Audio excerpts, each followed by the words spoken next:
So today I'll show you my favorite drone spots on Oregon. Let's start off with this one. Right here you're able to create a cutoff angle through dining and through the shower hallway. What that means is that no defender can walk past your drone without you seeing them. Moving to dorms, there's a way that you can place your cam onto this bed. Now this can be a little bit tricky in prep phase because the defenders will be roaming, like walking around site. But if you manage to do it, this cam can be really strong late round.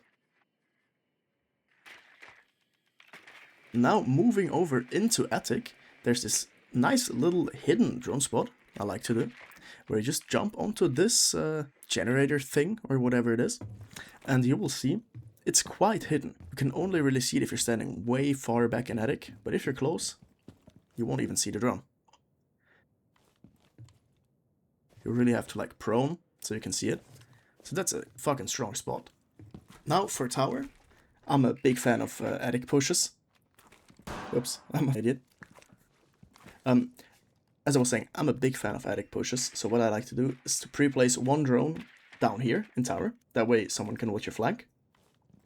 And as you will see, if someone tries to flank you, they will be aiming at the stairs and they won't even notice your drone. Then, for a second drone in tower, what I like to do is just jump up onto this mattress and then onto the lab. And this way you get a flank cam for later on when you're already inside of attic. And here again, if someone tries to flank you, they're going to be walking up the stairs, aiming into attic, checking out tower. They won't notice the drone. They won't see it. So moving into laundry, you're able to jump up onto this shelf. And from there on you can move... Oh, that didn't go to plan. So jump onto the shelf and then jump like into this corner where the pipe is like it's like this 90-degree angle. It is a bit janky, but when you get in there, it's really strong. I mean, no one expects the drone to just float in the air there. I mean, it can get spotted, but if there's like pressure going on, if defenders have to hold angles, they won't just look around for this drone. Also, if you think this one is a bit too obvious, jump onto the shelf and then onto these cupboard thingies. This way you can hide it a bit better, but you won't get that much of a view into sight. You can see the rotation. So moving on to the next one, you can jump onto the shelf next to like this washing machines. Then you can, yeah, it's a bit buggy. Sometimes you get stuck there and fall back down. But if you manage to jump up just like this, you get a strong cam that can even see right through the freezer headline. And it's quite hidden. I mean, look at this. If you don't know where it is, you won't spot it. Now moving into supply, like the bomb site, there's this shelf where you can, when you jump onto this gray thing, you can kind of bug your drone in there. Yeah, just like this. This one also is a bit buggy, but it's a really strong cam if you pull it off. I mean, all these cams on site are a bit tricky, especially in prep phase, but if you manage to pull it off, it can be really strong for later round. I mean, look at this. You can even ping the floor, everything, so that's just a great cam to have.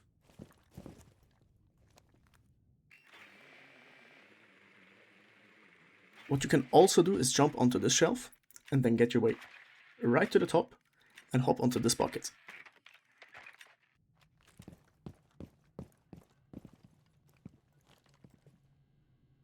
This one is a bit easier to spot though. Gotta get this guy out of the way. Now for a small tower, there's this really strong cam. You should do this every time when you're attacking kitchen dining.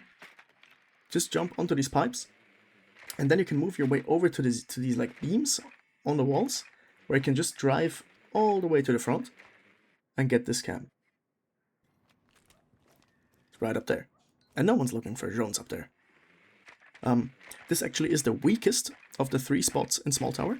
Let me just show you. You can also drive onto the middle beam.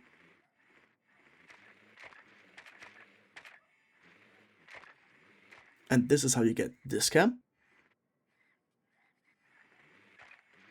And driving back, you can drive to the 3rd beam on the other wall. It is a bit tricky, like it is a narrow kind of passage, but it's absolutely doable. And this is how you get this cam, which is especially really strong. And again, it's quite hidden. No one will see that fucking drone.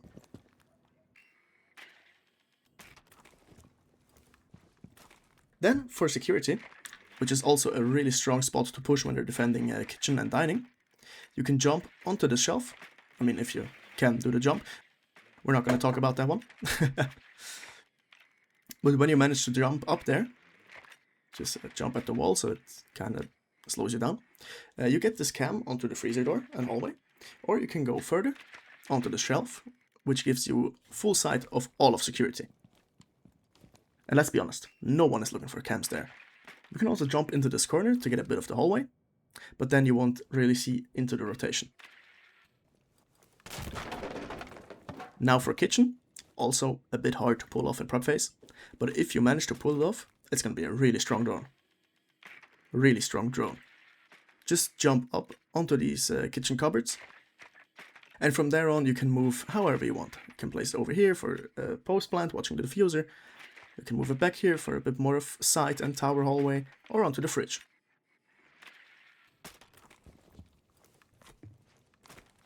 Then in garage, we all know we've all been spawn peeked from here. So what you can do is jump onto the shelf and then onto the cupboards. This way you can watch for spawn peeks from the garage wall or door. Then for armory, like in higher elo, there's always someone playing armory. So a drone would be quite strong. Now if you have a drone on this weapon crate, you always have to move it around, which makes noise and they will spot it. So I will place my drone back here. I mean, it would be ideal if you don't fall down. But I will place the drone back in the corner, so this way you don't really have to move it. And I mean, if you don't see him, you can still hear him, you can go for sound cues. So this is a pretty strong drone. I mean, just look at this. You can barely even see it. You could also move it over here and drop it down into, like, between these boxes. But I feel this one will get spotted. What you can also do is jump right here into these, like, ammunition crate things. But especially if, like, the hatch is open. Wait, let me show you. If the hatch is open and someone's playing the hatch, they will see the drone. Like, they will spot it. And then, here in a walk-in closet, there's this drone on top of this like shelf thing, where you can drive, like jump onto the overall, and then kind of drive around it, and jump up onto the thing. I don't know what it's called, but jump up there. Could be a strong drone, because no one checks there for drones, man. Then, for a master bedroom cam, just jump onto the lamp, onto this picture thing, and then onto the wardrobe. And this also. No one checks for cams up there. Then, honorable mention, the Fox. And also, the Wolf. Then in game room, there's this drone.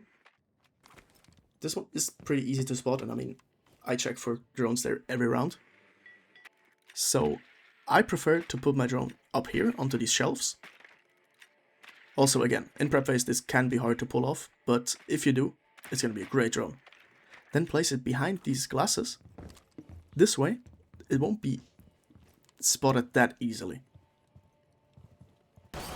Like if you don't know it's there, you probably won't spot it. So these are my favorite drone spots on Oregon. Make sure to let me know which drone spot you're gonna try out in Ranked, and which map you want to see next.